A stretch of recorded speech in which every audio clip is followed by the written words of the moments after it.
Hoje, culto das primícias, nós vamos entender mais um pouco sobre esse princípio, sobre essa revelação da parte de Deus para as nossas vidas.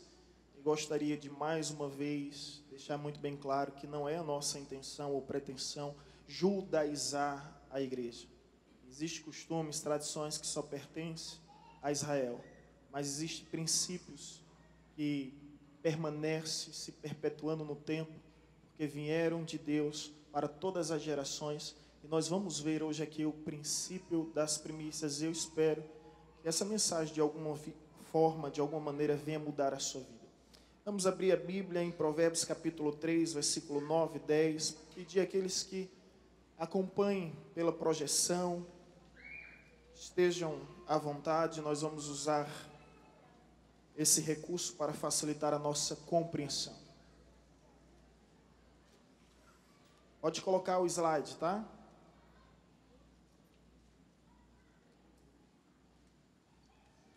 Provérbios capítulo 3, versículo 9 e versículo 10. Os irmãos encontraram, aquele que encontrou, digam amém. Quem não encontrou, olha para cá. Provérbios capítulo 3, versículo 9 e 10. Assim está escrito: honra ao com os teus bens e com as primícias de toda a tua renda, e se encherão fartamente os teus celeiros e transbordarão de vinho os teus lagares. Gostaria de ouvir somente os homens recitando esse texto. Por favor, homens.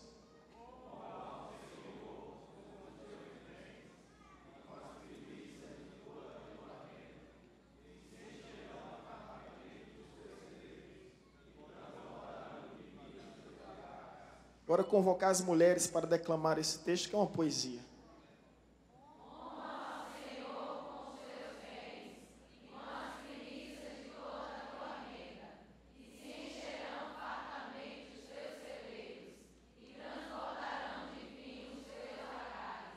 Eu sempre me pergunto por que eu faço isso.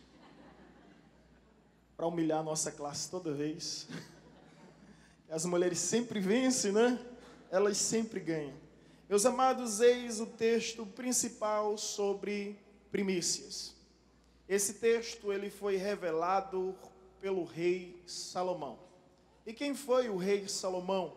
Simplesmente o homem mais sábio e o homem mais rico que o mundo já conheceu. Assim revela as Escrituras. Não somente o mais sábio, mas também o mais rico que já pisou nessa terra. A Bíblia descreve com exatidão as riquezas de Salomão e é algo que de algum modo nos deixa estupefato, perplexo, admirado. E naquela época a prosperidade ela era uma evidência da bênção de Deus sobre a vida de um povo, sobre a vida de um homem. E Salomão, conforme está escrito na palavra de Deus, ele se torna o homem mais rico, mais próspero do que todos os reis, do que todos os reinos. Quem aqui nunca ouviu falar da literatura clássica, que se tornou um best-seller, depois se tornou em um filme que ganhou até o Oscar, que é chamado As Minas do Rei Salomão. As minas que tinham diamantes, que tinha ouro, que tinha pratas e joias valorosas e extremamente valiosas. Quem nunca certamente viu? Eu me lembro da minha infância assistindo esse filme, A Mina do Rei Salomão. Alguém assistiu também? Que bom. Pelo menos alguns aqui assistiram. As Minas do Rei Salomão. Eram muitas riquezas sobre a vida deste homem. O pesquisador chamado Bruce Fleet, e ele é dono de uma empresa de gestão de investimento nos Estados Unidos. Ele disse que hoje, levando em consideração a inflação, mesmo assim, Salomão seria muito mais rico do que Bill Gates. Tamanha era a sua riqueza. Não há como equivaler, não há como comparar as riquezas que Salomão possuiu. Eram enormes, e todas elas como evidência de bênçãos de Deus na sua vida. Eu comecei a pensar, se você quiser estudar um pouco mais sobre isso, eu vou te dar os textos bíblicos, você pode encontrar essas verdades em 1 Reis, capítulo 4, você pode encontrar essa palavra também em 1 Reis, capítulo 10, e Eclesiastes, capítulo 2. O que a Bíblia nos fala sobre a riqueza de Salomão? A Bíblia nos fala que ele fez um templo em Israel, como até hoje nunca se ouviu falar, e como até hoje nunca sequer conseguiram chegar perto do templo que foi construído por Salomão. Herodes, o grande, ele não conseguiu restaurar o templo na altura de Salomão. A rainha de Sabá viajou todo o deserto simplesmente para contemplar a formosura, né, do seu templo, das suas construções. Ele nos diz no texto que fez palácios, que fez o templo, que ele construiu jardins para si, que ele possuía riquezas, diamantes, ouro de Ofir, o ouro mais puro, o ouro mais valioso. Ele era tão rico que a Bíblia diz que na época dele as pratas eram como pedras. As pratas não tinham valor na época de Salomão. Ele era tão rico que ele tinha 1.400 carros, são 1.400 carruagens. E pasme, querido, além desses carros, ele tinha 12.000 cavaleiros. E cavalo, ele tinha 40.000 cavalos. Você vai para Eclesiastes 2, você vai perceber que ele diz: tudo que os meus olhos desejaram, tudo que o meu coração cobiçou, eu simplesmente satisfiz. Realizei todos os meus anseios, construí vinhas, construí açudes, construí palácios. O homem tinha até 1.000 mulheres, eu não consigo entender isso. Uma já dá trabalho, imagine 1.000. O pior não é nem 1.000 mulheres, é 1.000 sogras. Como é que ele aguentava essa história? Era essa a vida de Salomão, muito rico. Você tem uma ideia, o trono de Salomão era de marfim, extraído do chifre do elefante, daquele que alguns dizem que é o dente externo do elefante. O trono dele era todo de marfim, com algumas decorações de ouro. O trono dele tinha 6 degraus, em cada degrau, em cada ponta tinha um leão de ouro puro, um leão, né, uma escultura de leão de ouro puro. De tal era a sua riqueza, atrás tinha um leão enorme e um touro representando força, representando a realeza. Um homem rico, rico, rico, como nenhum outro até hoje. E muitos especialistas procuram desvendar esse mistério, descobrir esse enigma, vão em busca dessa fórmula, desse antídoto, para tentar compreender qual é o segredo das riquezas de Salomão. A Bíblia não revela o segredo, mas a Bíblia revela um princípio. E esse aqui é o princípio. Justamente isso. Onde diz: honra ao Senhor com os teus bens e com as primícias de toda a tua renda. E se encherão fartamente os teus celeiros, e transbordarão de vinho os teus lagares. Ele viveu intensamente, imensamente, veementemente, piamente, esse princípio de Deus. E através desse princípio, ele conquistou tesouros, riquezas incalculáveis, como até hoje é conhecido. E eu gostaria de refletir um pouco sobre isso, sobre o princípio da primícia revelado na palavra de Deus sobre essa temática. Podemos repetir junto? Honrando a Deus com as primícias. O texto de Provérbios capítulo 3, versículo 9 diz: honra ao Senhor com os teus bens. Há várias maneiras de honrar a Deus: através do louvor, através da oração, através da caridade. Mas uma das maneiras de honrar a Deus é através das nossas primícias. E o que é primícias? Primícias são os primeiros frutos. E os primeiros melhores frutos. Não basta somente ser o primeiro, tem que ser os melhores frutos. E essa foi uma lei, né, introduzida na nação pelo próprio Deus, instituída como uma ordem, fazendo uma convocação solene, uma convocação santa, de modo que a Bíblia diz: todo o povo de Israel comparecerá diante do Senhor, e ninguém aparecerá diante dele com as mãos vazias. E essa festa durava dias, as festas das primícias, e ali o povo estava com expressão de gratidão, com expressão de devoção, reconhecendo a mão de Deus sobre as suas vidas, sobre os seus negócios, sobre os seus investimentos. Então vamos refletir um pouco sobre essa verdade para que eu e você venhamos aprender a honrar a Deus com as nossas primícias. São princípios que Deus estabelece. E um princípio da prosperidade é a fidelidade. Que Deus venha abrir o nosso coração, essa verdade, nos explicar essa realidade, para que venhamos viver esse mistério. A oferta das primícias é uma oferta anual. Olha o que o texto nos diz em Números 10, 35. Que também traríamos as primícias da nossa terra e as primícias de todos os frutos de todas as árvores de ano em ano à casa do Senhor. É uma oferta que só se faz uma vez ao ano. Não é uma oferta comum, uma oferta normal, é uma oferta específica, uma oferta diferenciada, onde se realizava somente uma vez. Olha outro detalhe, apesar de ser somente uma vez, é uma oferta contínua. Olha o que o texto nos diz: das primícias das vossas massas dareis ao Senhor, oferta alçadas nas vossas o quê? Gerações. Números capítulo 15, 21, quando Deus estabeleceu isso, Ele pensava em minha geração, Ele estabelecia a nossa geração. Então nós encontramos que é uma oferta anual, Números capítulo 10, versículo 35, e que é uma oferta contínua para viver em cada geração, Números 15, 21. E a pergunta agora é, será que nós conhecemos isso? Será que nós entendemos o que é realmente as primícias? Será que nós temos vivido esse princípio? Vamos buscar a palavra de Deus, que é o nosso manual de vida, né, que é todo o mapa que nós precisamos e a bússola que nós tanto necessitamos. Primeira verdade, honrando a Deus com os primeiros frutos. As primícias dos primeiros frutos da tua terra trarás à casa do Senhor teu Deus. Êxodo 34, versículo 26.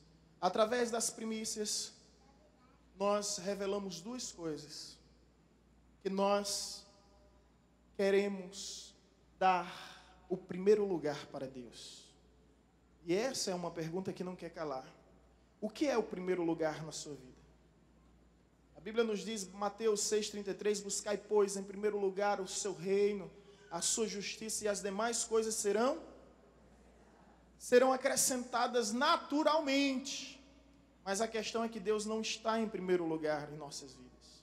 E Deus estabeleceu as primícias para que o povo todo ano reconhecesse quem é o primeiro lugar em sua vida. Você já percebeu que as primícias, eu acho que sim, acho que você já percebeu que não está na lei, mas está acima da lei, porque de repente uma mente crítica pensa, mas a lei já passou, nós estamos na graça, isso nada serve.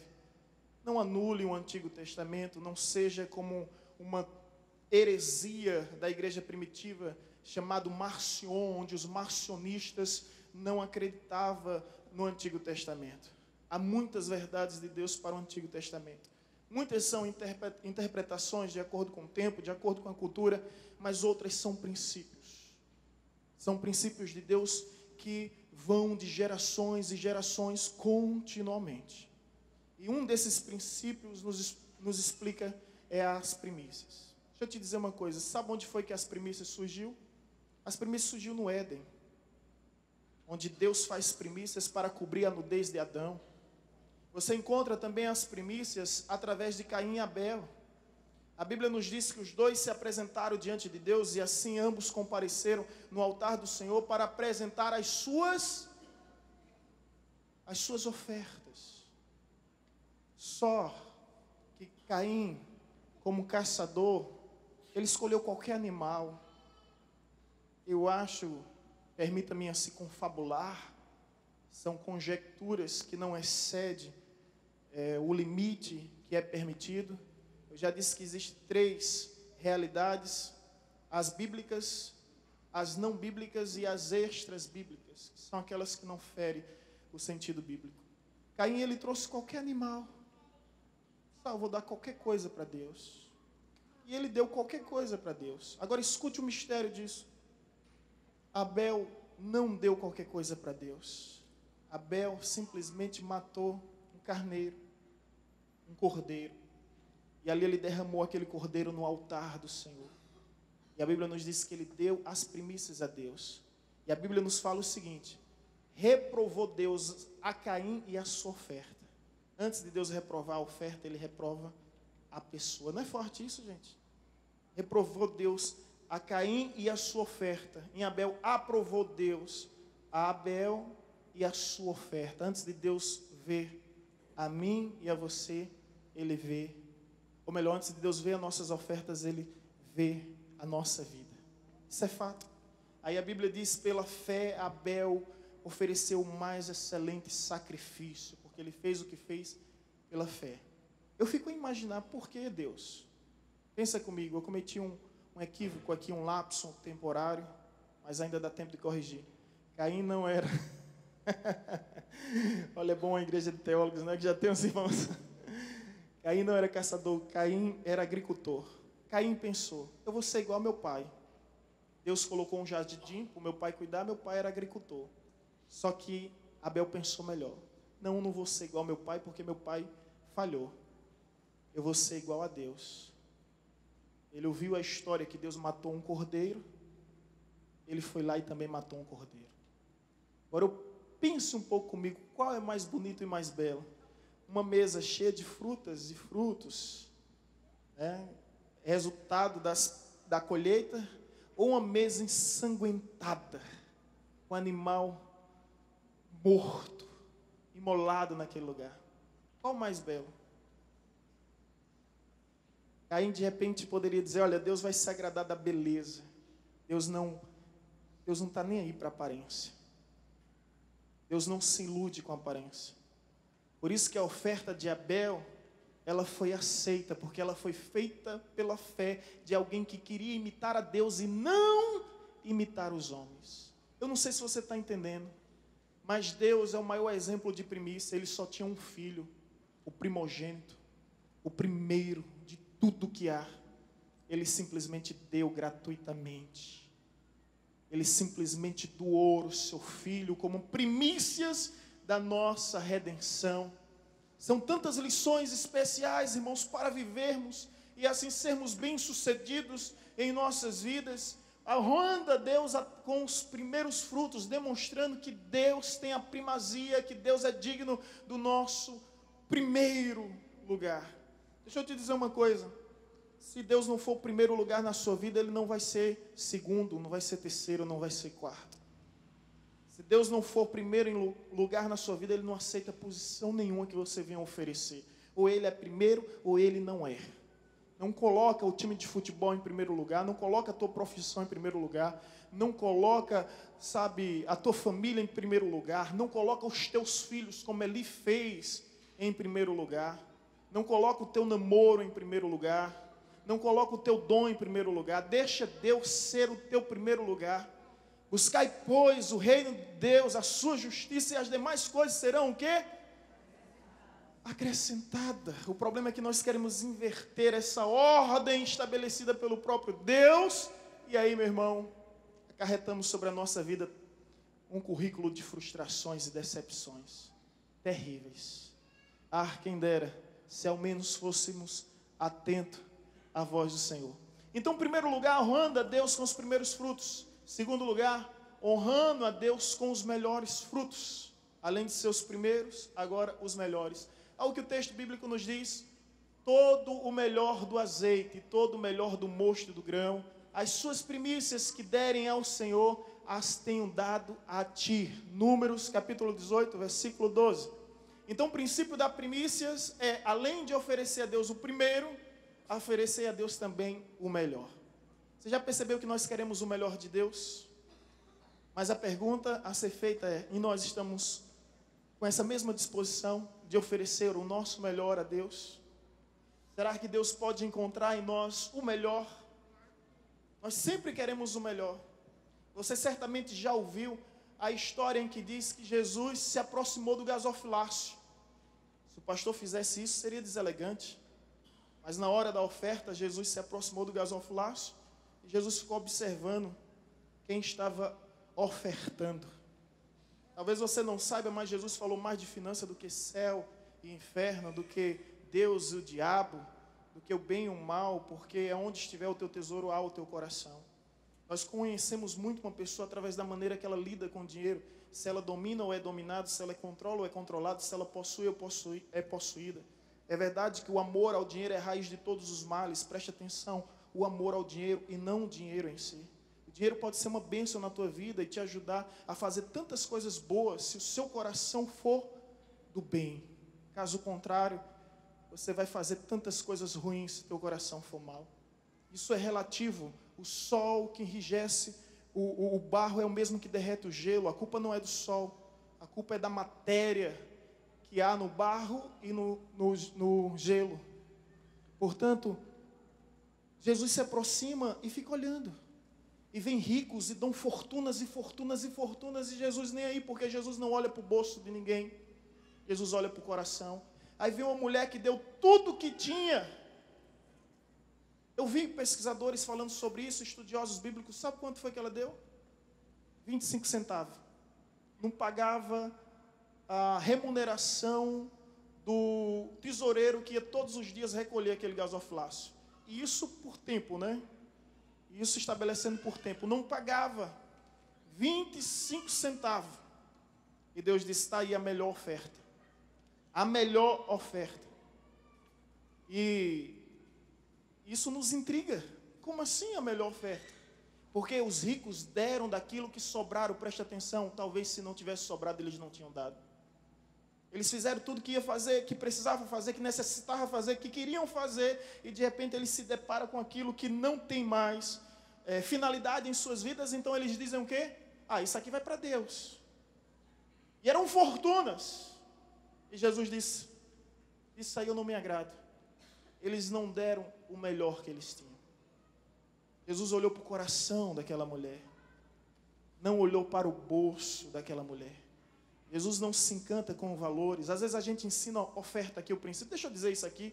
Eu espero que tenha muitos críticos aqui de plantão, que é uma oportunidade de esclarecer.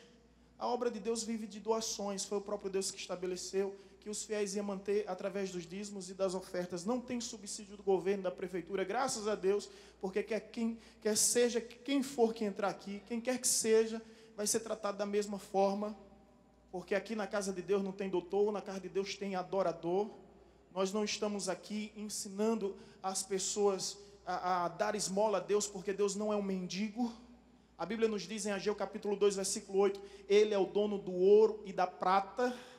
E a Bíblia também nos diz que Ele é quem dá semente ao semeador. Não é você que está abençoando a obra de Deus, é você que está sendo abençoado pela obra de Deus, meu irmão. Entenda isso em nome de Jesus. Viva esse princípio, né, para que você venha cooperar e contribuir. Outro detalhe, pastor não é sustentado por igreja, não. Pastor é sustentado por Deus. Pastor não é funcionário de igreja. Pastor é profeta de altar. Não sou profissional de púlpito. Sou profeta de altar. Dependente das entradas da igreja, não vai interferir na prebenda pastoral que o pastor recebe, que é digno, conforme a Bíblia diz, aquele que prega o evangelho, vive o evangelho. O que é estabelecido, e assim vamos viver. Mas vamos entender o princípio das primícias, da fidelidade a Deus, para não cairmos nas lábias do ímpio. Nas lábias dos ímpios. Naqueles álibis, pretextos, subterfúgios malignos, que na realidade te impede de ser abençoado, irmão.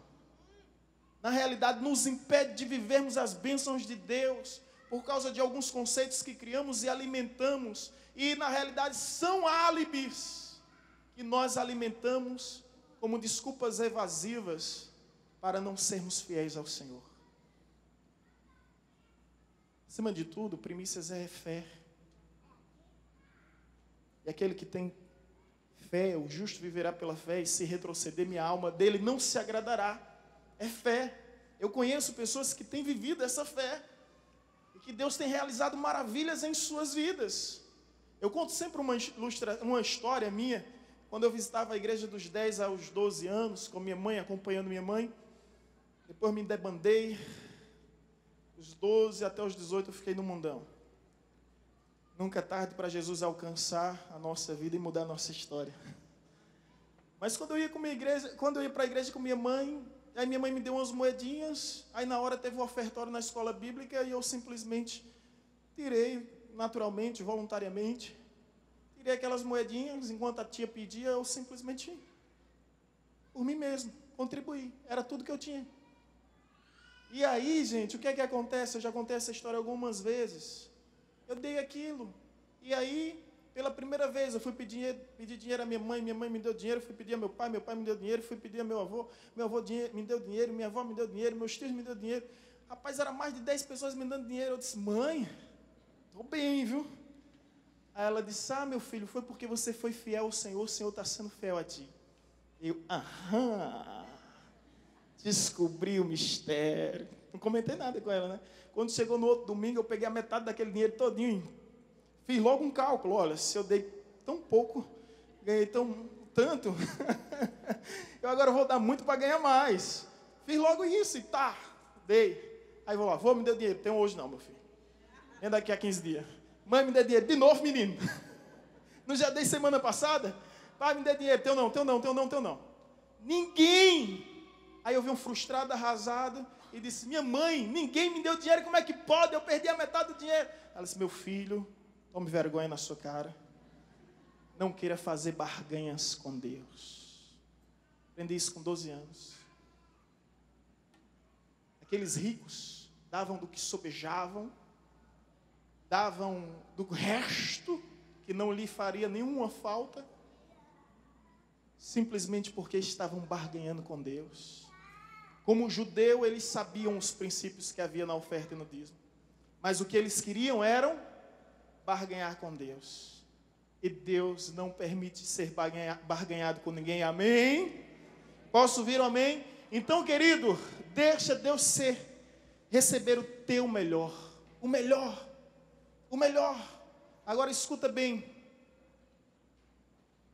Quando consagramos as primícias a Deus, as demais coisas se tornam consagradas.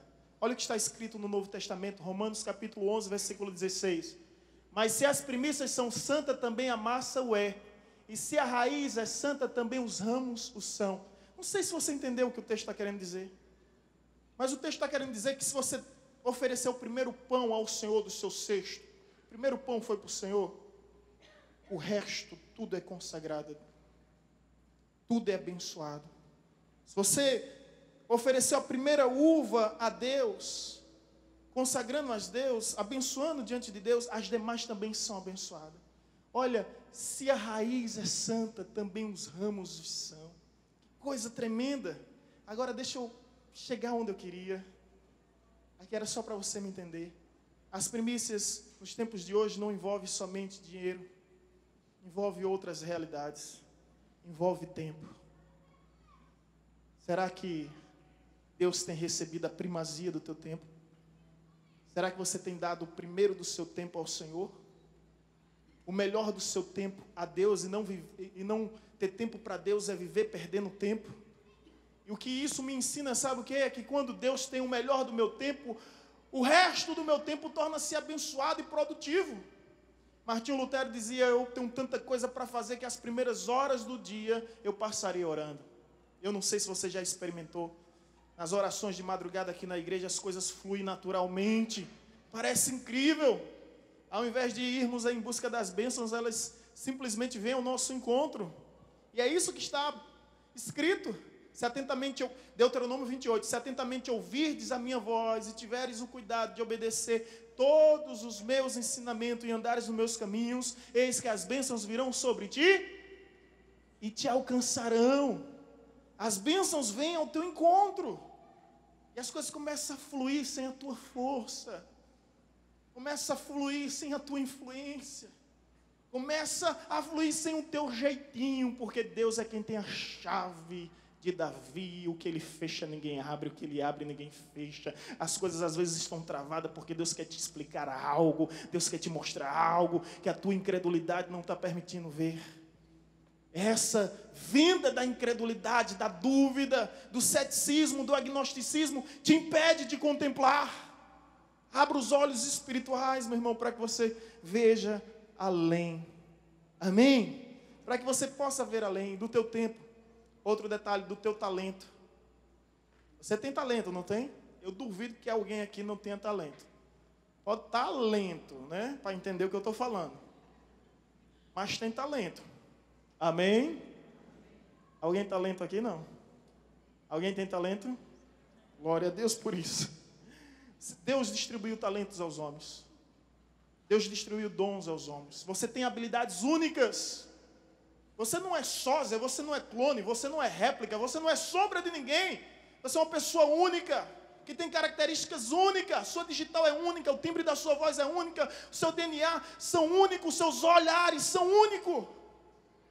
Então você é uma pessoa única e Deus atribuiu a você missões, habilidades únicas. Únicas, que só você tem. Agora a pergunta é, o que você tem feito com elas? Para que o nome de Deus venha a ser de alguma forma glorificado através da sua vida. Quão insignificante é uma vida que vive somente para si. E não conhece e não consegue reconhecer nada além de si mesmo. Quão insignificante é essa vida. Eu quero falar sobre as primícias do tempo, as primícias do talento, não simplesmente as primícias das ofertas, mas eu quero chamar a tua atenção para dizer que Salomão foi o homem mais rico do mundo, e ele foi porque ele acompanhava essa verdade em sua vida, e essa é a verdade, ele honrava a Deus. Honra ao Senhor com os teus bens e com as primícias de toda a tua renda, e se encherão fartamente os teus celeiros e transbordarão de vinho os teus. Eu vi uma historinha um dia bem interessante. Haviam 3 homens. Um era agradecido, o outro era conformado e o outro era revoltado. O que era agradecido vivia agradecendo, o que era conformado vivia tá bom, tá bem, tá bom, tá bem, tá bem, tá bom. E o que era revoltado vivia murmurando, resmungando, questionando tudo, questionando todos, até que de repente um anjo apareceu para os 3. E trouxe um ramalhete, trouxe um buquê de flores e entregou a cada um deles.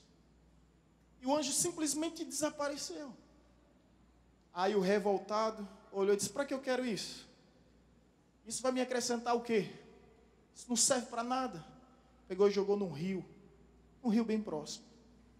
O conformado disse, já que foi me dado, né? Vou levar para casa, vai servir como decoração, ornamentação. Certamente minha esposa vai gostar. E o agradecido se encantou, que coisa tão linda. E ele saiu ali distribuindo aquela rosa para cada pessoa que ele encontrava.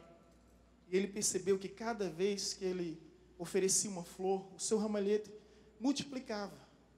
De um modo que foi necessário uma carruagem. E ele percebia isso e ia distribuindo, ao ponto que todos daquele vilarejo receberam uma flor. E no final aquele homem estava com a carruagem cheia de flores. Outro dia, no dia seguinte, o anjo apareceu. E o anjo simplesmente disse, para cada flor que eu vos dei, será transformado em um ouro. Sumiu. Simplesmente sumiu. O agradecido ficou rico, ficou milionário, ficou abastado, ficou abastecido.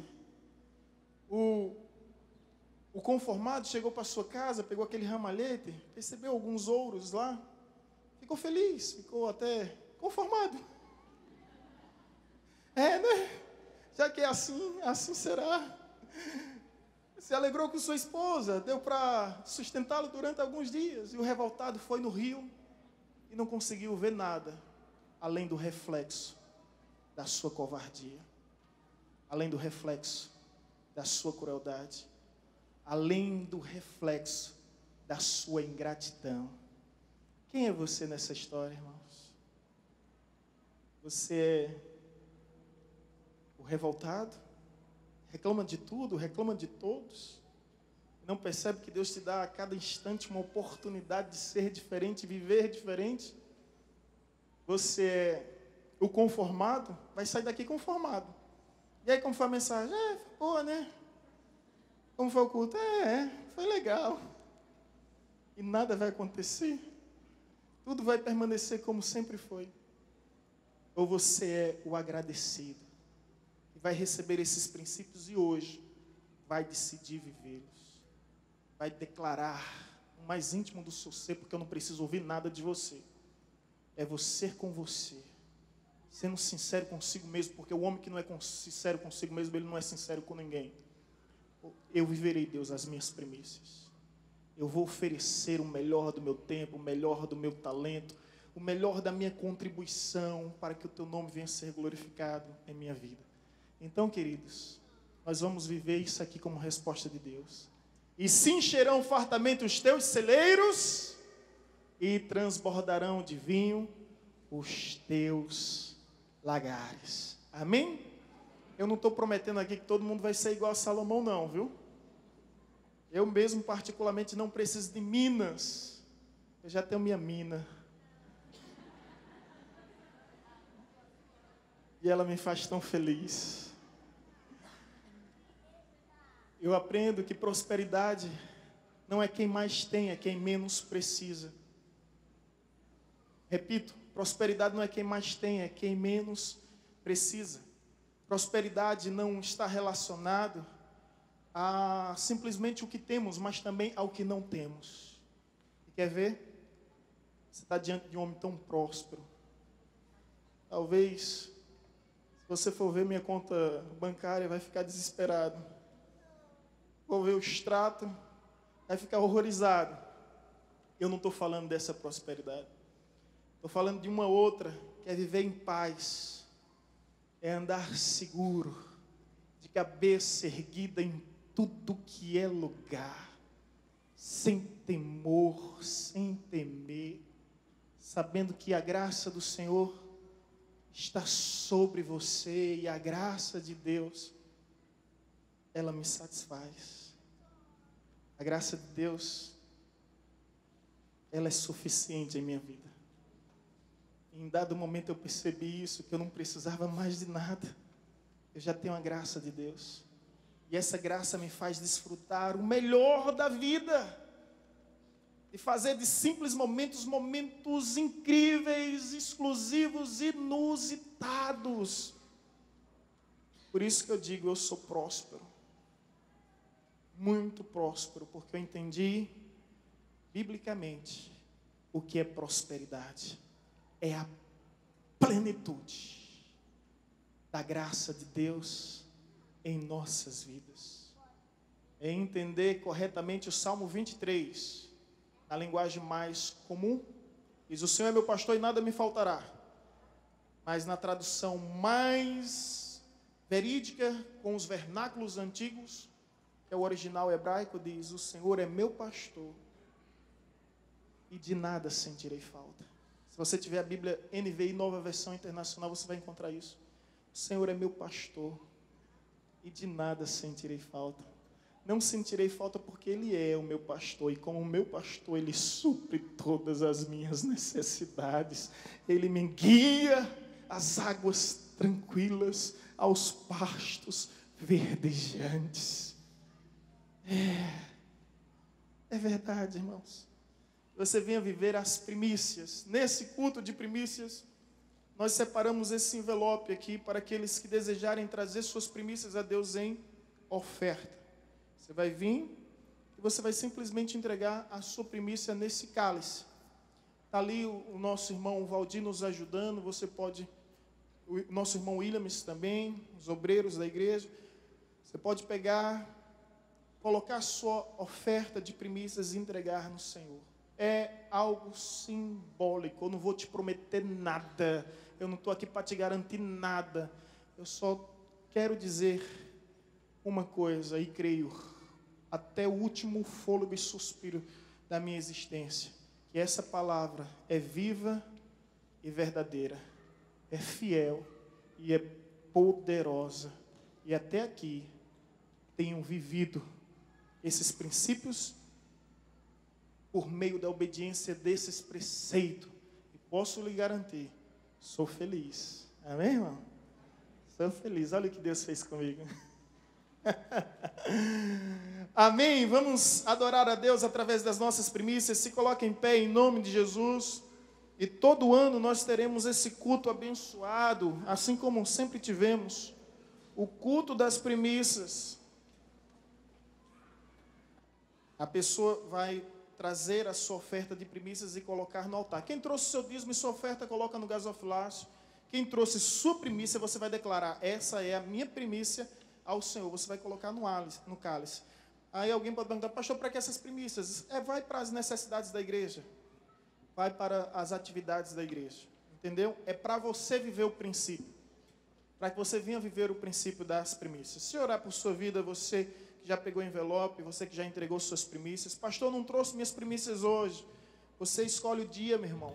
Você escolhe o mês em que você vai trazer suas primícias. Esses envelopes vão estar sempre ali no porta-envelope.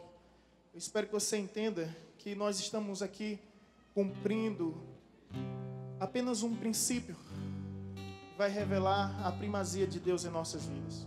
Se você pegou o envelope, se você não pegou, coloque a mão no seu coração, todos, ambos, e vamos orar em nome de Jesus. Pai querido, nós te louvamos, bendizemos ao teu nome, na certeza que o Senhor cuida de nós, e o Senhor nos apresenta princípios para sermos bem-sucedidos em tudo em nossa vida, para vivermos na plenitude da tua paz, do teu amor, da tua graça e do teu poder. Abre o nosso entendimento, abre o nosso coração, para que o Senhor sempre receba as primícias do nosso tempo, a primícia do nosso talento, a primícia da nossa contribuição. Oh Deus, essa é a nossa oração, esse é o nosso louvor, reconhecendo em tudo que Tu és e para sempre serás o nosso Senhor. Adoremos ao Senhor com as nossas primícias, em nome de Jesus. Eu sei que sempre estás comigo, Senhor.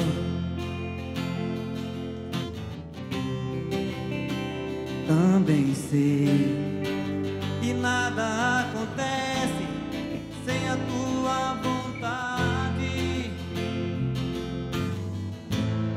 mas preciso aprender a confiar em Ti. Preciso aprender a descansar em Ti. Tu és meu Senhor.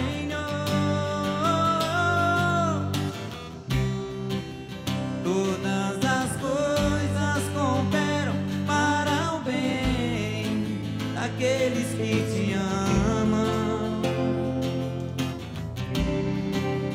Todas as coisas cooperam para o bem daqueles que Te amam.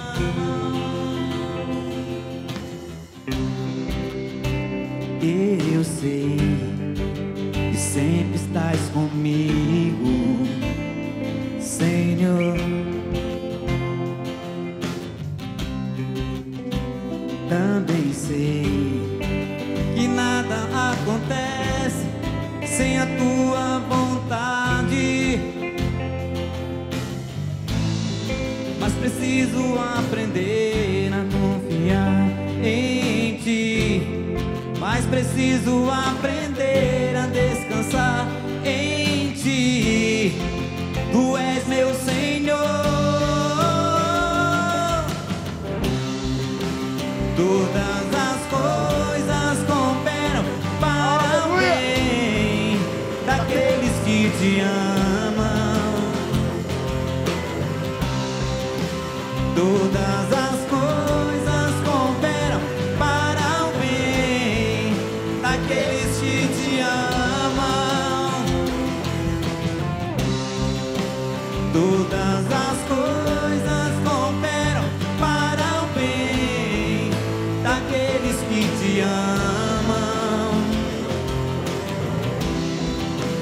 Todas as coisas cooperam para o bem daqueles que Te amam.